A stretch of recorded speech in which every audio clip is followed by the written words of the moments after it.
बिस्मिल्लाहिर्रहमानिर्रहीम। I am Mohammad Idris, your teacher. Dear students, आज हम एक बहुत ही इम्पोर्टेंट जो सब्जेक्ट है वो स्टार्ट करने जा रहे हैं, जिसका नाम है मटेरियल टेस्टिंग। मटेरियल टेस्टिंग जो है ये 150 मार्क्स का सब्जेक्ट है। 100 मार्क्स का थ्योरी का पेपर होगा और 50 मार्क्स का आपका प्रैक्टिकल होगा। इसका कोड है MW333। स्टूडेंट्स, जब हम ये सब्जेक्ट पढ़ेंगे तो हम इस काबिल हो जाएंगे कि हमें अवेयरनेस हो जाएगी कि मटेरियल्स कौन से होते हैं और इंजीनियरिंग मटेरियल्स कौन से होते हैं, इनमें फ़र्क क्या है। इंजीनियरिंग मटेरियल्स जो होते हैं वो बहुत ही इम्पोर्टेंट होते हैं, तो उनकी फ़िज़िकल और मैकेनिकल प्रॉपर्टीज़ क्या होती हैं ये हम जानेंगे। और इसके अलावा हम ये देखेंगे, हमें ये पता चल जाएगा कि इन मटेरियल्स के ऊपर हम कौन कौन से टेस्ट परफॉर्म करते हैं। फॉर एग्ज़ाम्पल, हम इनके ऊपर DT डिस्ट्रक्टिव टेस्ट, ऐसे टेस्ट होते हैं जिसमें जो हमारा स्पेसिमन होता है, जो स्पेशल स्पेसिमन हम बनाते हैं और उनके ऊपर टेस्ट परफॉर्म करते हैं, वो ब्रेक हो जाते हैं, वो डिस्ट्रॉय हो जाते हैं। तो ऐसे जो टेस्ट होते हैं उनको हम डिस्ट्रक्टिव टेस्ट का नाम देते हैं। और कुछ ऐसे टेस्ट होते हैं जिनको हम NDT का नाम देते हैं, बड़े ही इंपॉर्टेंट टेस्ट हैं ये भी, जिसको हम बोलते हैं नॉन डिस्ट्रक्टिव टेस्ट। ये ऐसे टेस्ट होते हैं कि जब अगर हमारे पास कोई फिनिश्ड आर्टिकल है, हमारा फिनिश्ड जॉब है जिसको हम यूज़ करने जा रहे हैं, उसके ऊपर हम ये प्रैक्टिकल परफॉर्म करते हैं, टेस्ट परफॉर्म करते हैं और उसके ऊपर किसी किस्म का कोई डैमेज नहीं होता, तो इनको हम नाम देते हैं नॉन डिस्ट्रक्टिव टेस्ट का।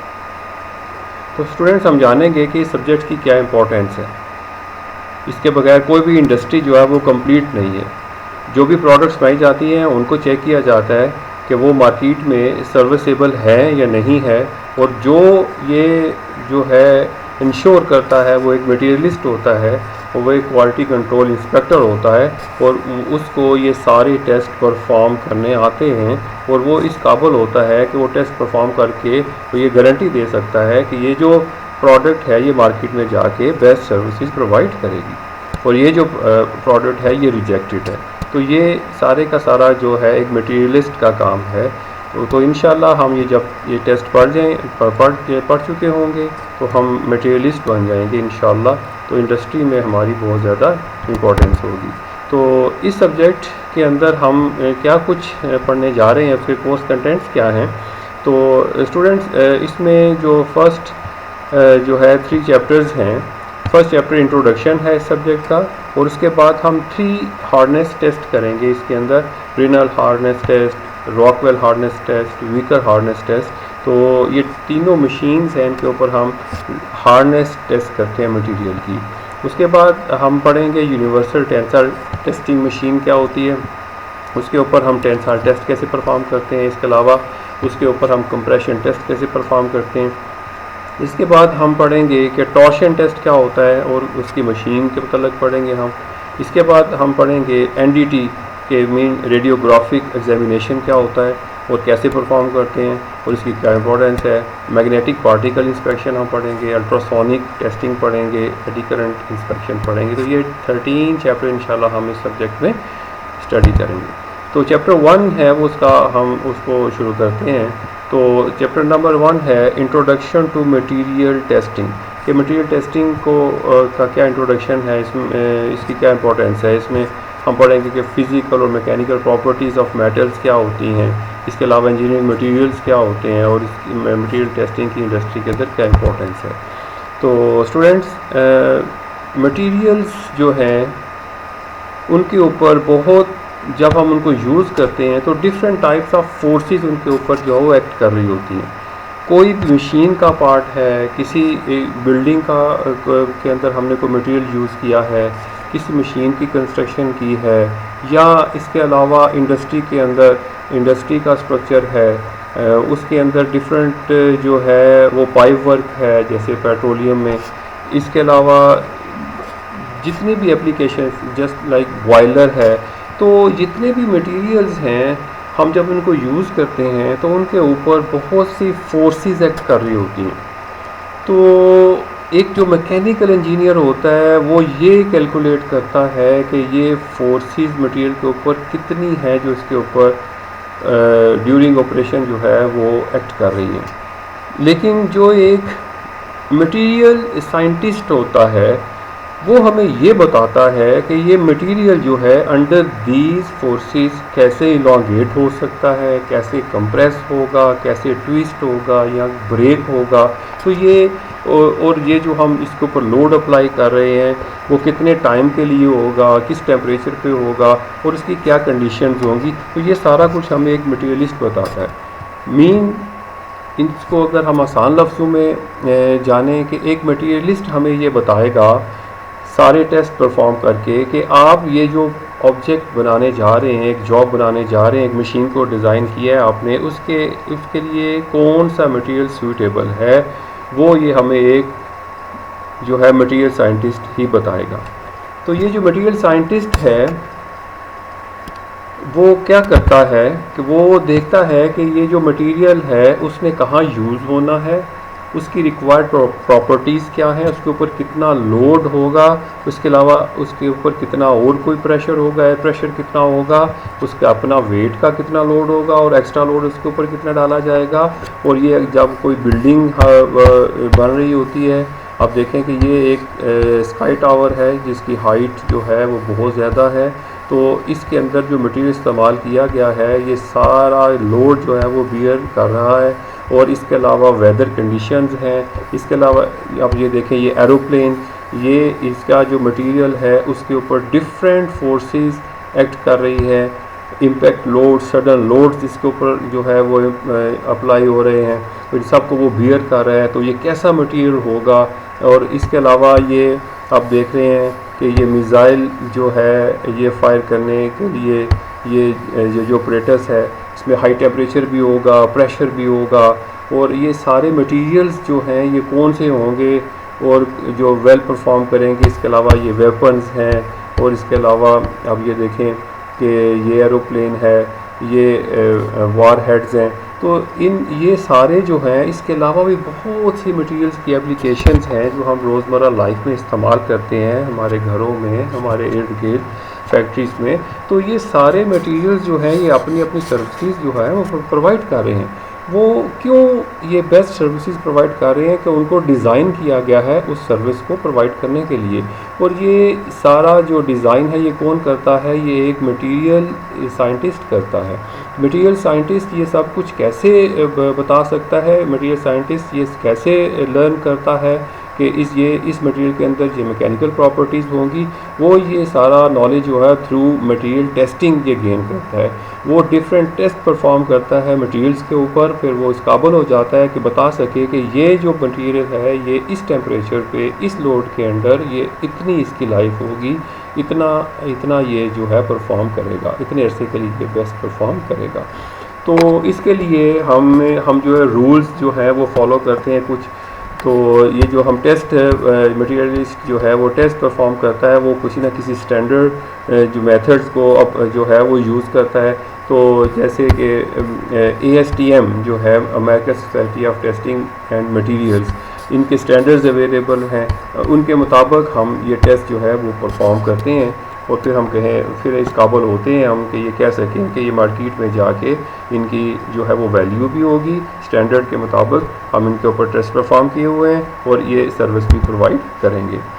तो डियर स्टूडेंट्स, ये तो था कि थोड़ा सा इंट्रोडक्शन कि मटेरियल जो है टेस्टिंग जो है उसका इंट्रोडक्शन क्या है हमने देखा। अब हम देखेंगे कि इंजीनियरिंग मटेरियल्स क्या होते हैं। The substances which are useful in the field of engineering are called engineering materials. ऐसे मटेरियल, ऐसे सब्सटेंसेस जो कि इंजीनियरिंग के फील्ड के अंदर जो है वो यूज़फुल हैं, उनको हम इंजीनियरिंग मटेरियल्स कहते हैं। फॉर एग्ज़ाम्पल मेटल्स हैं, फॉर एग्ज़ाम्पल जो हैं बहुत सी नॉन मेटल्स भी हैं। मेटल्स जैसे कॉपर है, आयरन है, गोल्ड है, सिल्वर है, क्रोमियम है, वेनेडियम है, टंगस्टन है। इसके अलावा जो है नॉन मेटल्स जैसे गैसेस भी हैं, ठीक है। डिफरेंट और गैसेस हम इस्तेमाल करते हैं, वेल्डिंग के लिए इस्तेमाल करते हैं और पर्पज़ के लिए इस्तेमाल करते हैं। नॉन मेटल्स हैं जैसे कार्बन है, उसको हम डिफरेंट पर्पज़ के लिए इस्तेमाल करते हैं। सिलिकॉन है, उसको डिफरेंट पर्पज़ के लिए। ये सारे जो क्या हैं, पीरियोडिक टेबल अगर आप देखें तो उसके ऊपर जितने भी एलिमेंट्स हैं वो जिसमें मैक्सिमम मेटल्स हैं, ये इंजीनियरिंग मटेरियल्स हैं। अब particular material is selected is on the basis of following considerations, कि जब हम कोई मटेरियल किसी जॉब के लिए सिलेक्ट करते हैं तो उसको सिलेक्ट करते हुए हम कौन सी चीज़ों को कंसीडर करते हैं वो हम डिस्कस करेंगे। वो है सबसे पहले मैकेनिकल प्रॉपर्टीज़। तो हमें बहुत सी मैकेनिकल प्रॉपर्टीज़ रिक्वायर्ड होती हैं। फॉर एग्जांपल ब्रिज बनाना है, फॉर एग्जांपल हमने कोई व्हीकल डिज़ाइन करनी है, फॉर एग्जांपल हमने कोई मशीन डिज़ाइन करनी है, फॉर एग्जांपल एक टूल बनाना है, तो उसके लिए हमें बहुत सी मैकेनिकल प्रॉपर्टीज़ रिक्वायर्ड होंगी। फॉर एग्जांपल स्ट्रेंथ उसके अंदर होनी चाहिए, डक्टिलिटी होनी चाहिए, टफनेस होनी चाहिए, हार्डनेस होनी चाहिए, स्ट्रेंथ टू वेट रेशो, कि वेट कम हो स्ट्रेंथ ज़्यादा हो। जस्ट लाइक जो हम एरोप्लेन्स के लिए मटेरियल यूज़ करते हैं उसका वेट कम होता है, स्ट्रेंथ ज़्यादा होती है, ये रिक्वायरमेंट है। इलास्टिसिटी हो उसके अंदर, प्लास्टिसिटी और एक्सेट्रा, ये सारी मैकेनिकल प्रॉपर्टीज़ हैं। इसके अलावा भी बहुत सी हैं जो कि एक इंजीनियरिंग मटेरियल के अंदर होनी चाहिए। इसके अलावा फिज़िकल प्रॉपर्टीज़ भी होनी चाहिए उस मटेरियल के अंदर। फॉर एग्जांपल उसकी डेंसिटी क्या है, लो है, हाई है, स्पेसिफिक हीट उसकी है, थर्मल एक्सपेंशन जो है उसकी प्रॉपर्टी होनी चाहिए, कंडक्टिविटी जो है हमें रिक्वायर्ड होती है, इसमें इलेक्ट्रिकल कंडक्टिविटी है, थर्मल कंडक्टिविटी है, मेल्टिंग पॉइंट उसका स्पेसिफिक हो, बॉइलिंग पॉइंट स्पेसिफिक हो, एटसेट्रा। ये फिज़िकल प्रॉपर्टीज़ हैं कुछ जो कि इंजीनियरिंग मटेरियल में होनी चाहिए। तो chemical properties, for example oxidation, उसकी जो है वो होती है नहीं होती, उसका क्या रेट है, क्रोजन उसकी जो है कम हो ताकि उसमें लॉसेस ज़्यादा ना हो, फ्लेमेबिलिटी उसकी है या नहीं, टॉक्सिसिटी जो है वो उसकी होनी चाहिए या नहीं होनी चाहिए। ये केमिकल प्रॉपर्टीज़ हैं जो कि रिक्वायर्ड हैं, ठीक है, डिफरेंट लेवल पे हमें रिक्वायर्ड होती हैं।